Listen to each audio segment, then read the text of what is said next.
Hello everyone.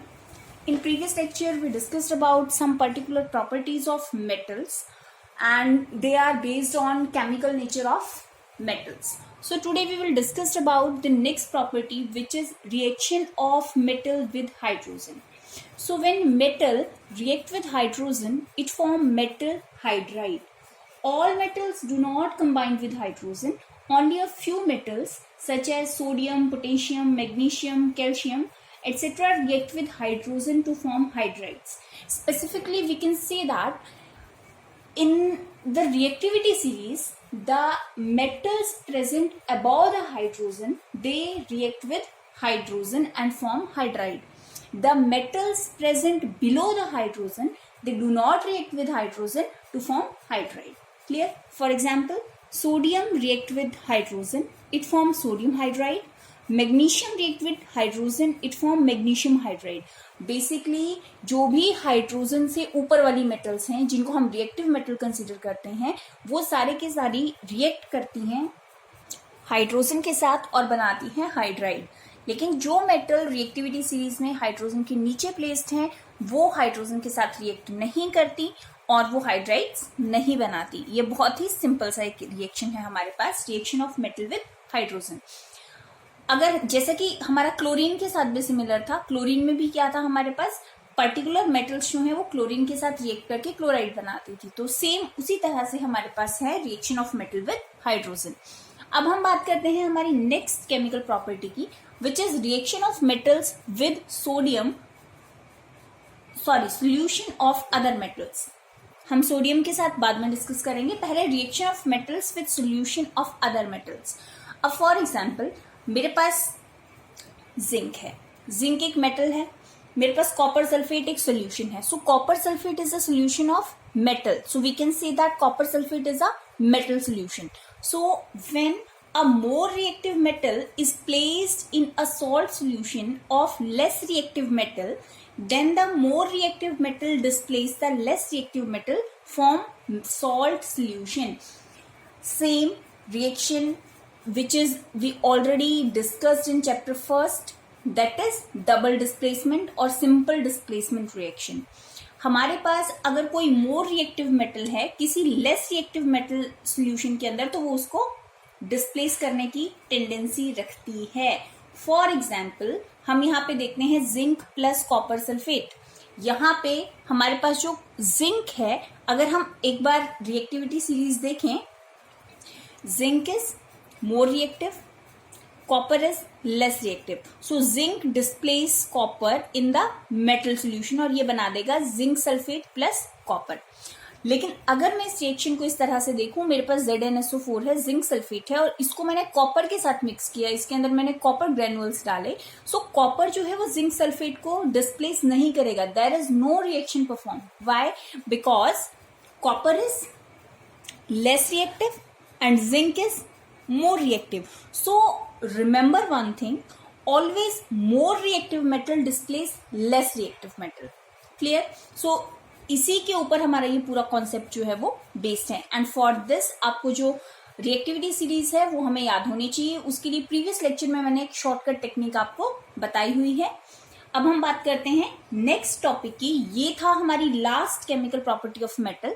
अब हम discuss करते हैं रिएक्टिविटी सीरीज ऑफ मेटल, जो कि हम लास्ट लेक्चर में एक बार डिस्कस कर चुके हैं. उसका शॉर्टकट मैंने आपको बताया था कि how to learn the reactivity series of metal.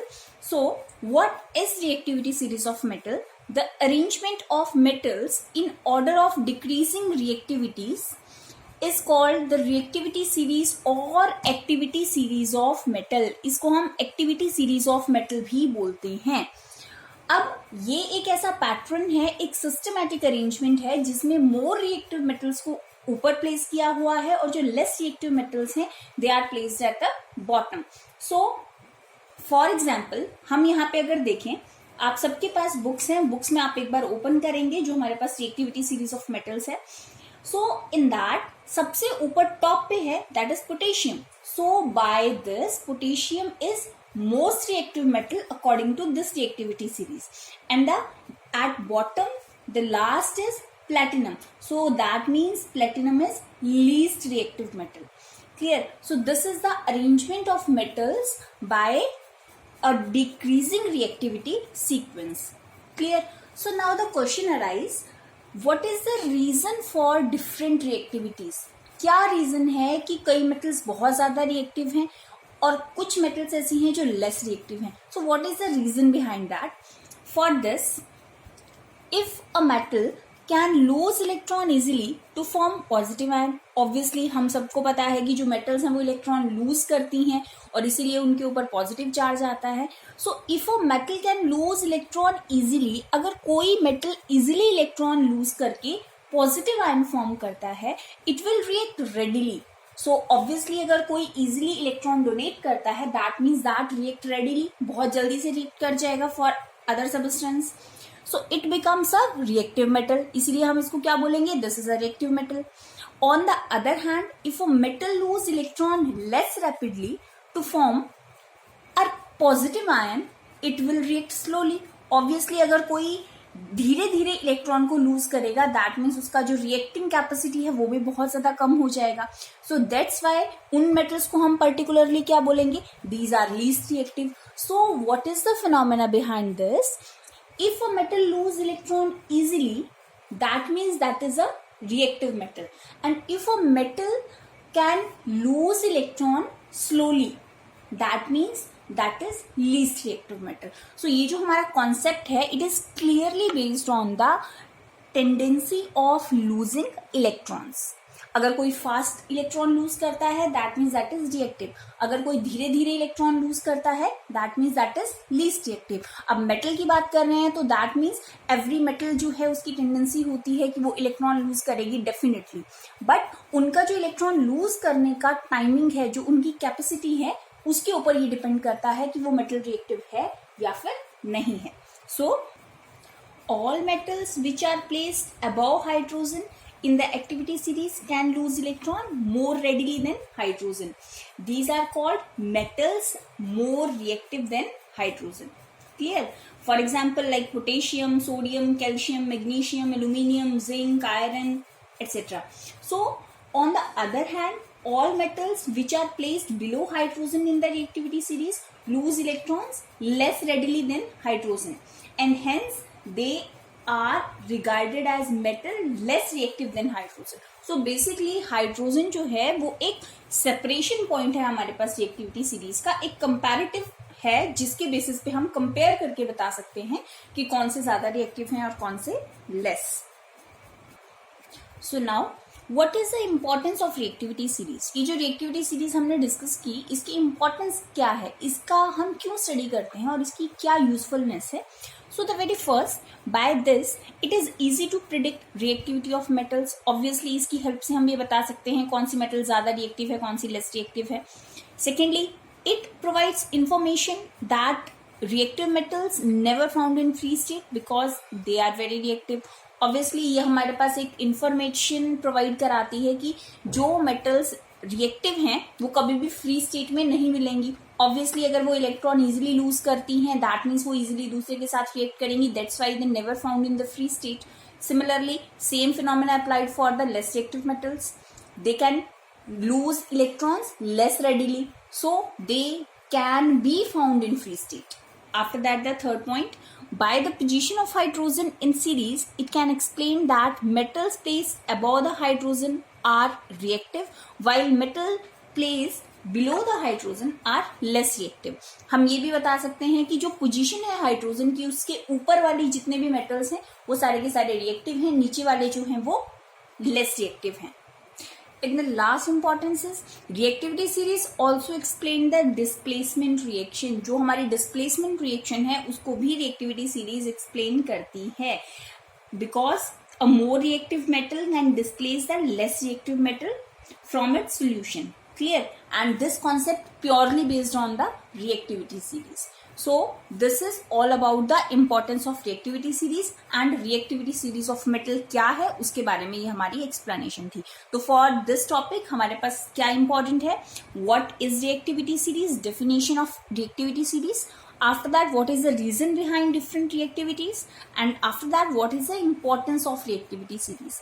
और ये 3 to 5 मार्क का क्वेश्चन जो है वो हमारे पास बनता है. सो इस क्वेश्चन ये हमारे पास बहुत ही एक इम्पॉर्टेंट सेक्शन है. क्लियर. अब हमारे पास एक एक्टिविटी है that is based on chemical properties of metal. ये हमारा last chemical properties of metal था. इसके बाद नेक्स्ट लेक्चर में हम chemical properties of non metal start करेंगे. बट बिफोर दैट हमारे पास एक एक्टिविटी है, एक्टिविटी 6. सो उसके लिए हम एनसीईआरटी बुक रेफर करेंगे. Activity 6 is to study that active metal can displace less active metal from its solution. So हमारे पास हमें ये स्टडी करना है कि जो एक्टिव मेटल है वो लेस एक्टिव मेटल जो है या लेस रिएक्टिव मेटल जो है उसको उसके सॉल्ट सॉल्यूशन से डिस्प्लेस करने की टेंडेंसी रखती है. So how to perform this. Firstly dissolve copper sulphate in water in a test tube. Okay, आपने कॉपर सल्फेट लिया और उसको एक वाटर के साथ उसका टेस्ट ट्यूब में मिक्सचर बना दिया.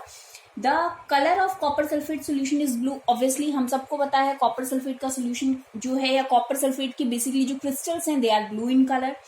Take an iron nail and clean it by rubbing with a sand paper.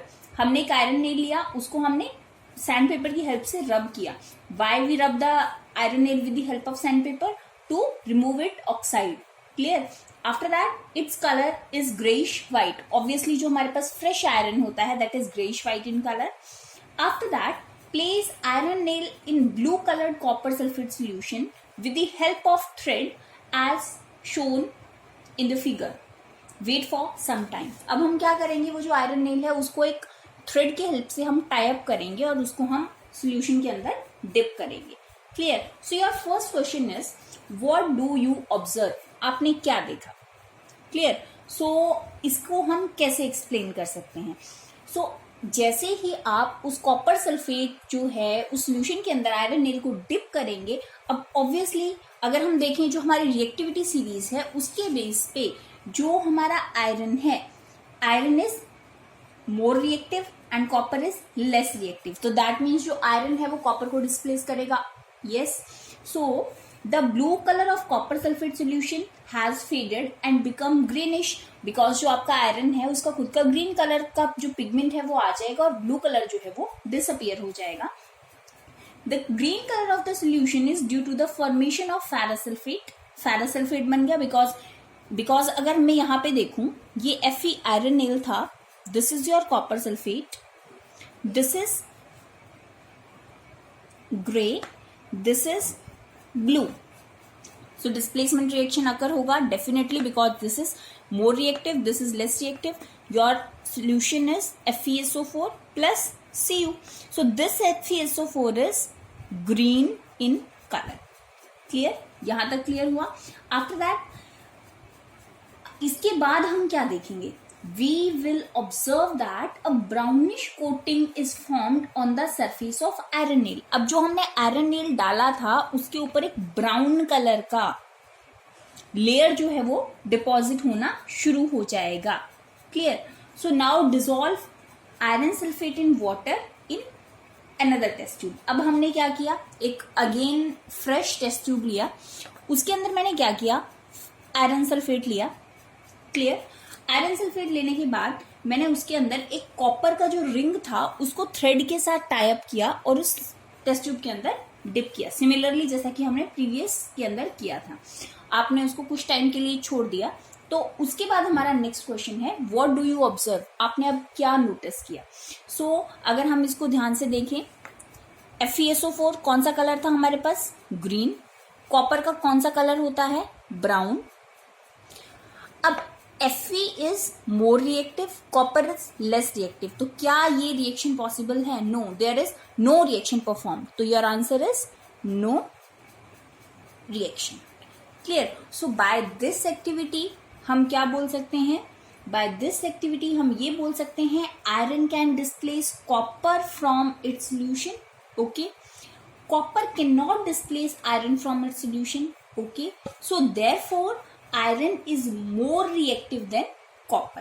Clear. So इस एक्टिविटी में आप लास्ट में जो कंक्लूजन लिखेंगे जहां पे आपके पास है कि what do you observe, first वाले व्हाट डू यू ऑब्जर्व में आप जो भी कलर चेंज हुआ वो मेंशन करेंगे, सेकंड में भी आप जो कलर चेंज हुआ वो आप मेंशन करेंगे, लास्ट में आप लिखेंगे दैट इज रिजल्ट। रिजल्ट के अंदर आप मेंशन करेंगे कि iron can displace copper, iron can displace copper from its solution.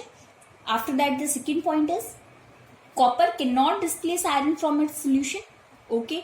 And the last में आप लिखेंगे therefore iron is more reactive than copper, because हमें एक्टिविटी की हेडिंग में यही प्रूव करना था कि इन दोनों में से कौन सा ज्यादा रिएक्टिव है और कौन सा कम रिएक्टिव है।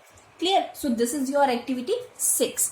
In next lecture, we discussed about the chemical properties of non-metals. Actually, the chemical properties of metals are difficult, not very difficult, they are easy, but if you understand these chemical properties clearly.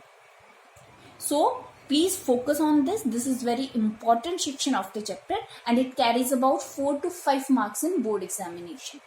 So, next lecture we will discuss about the chemical properties of non-metal. Thank you.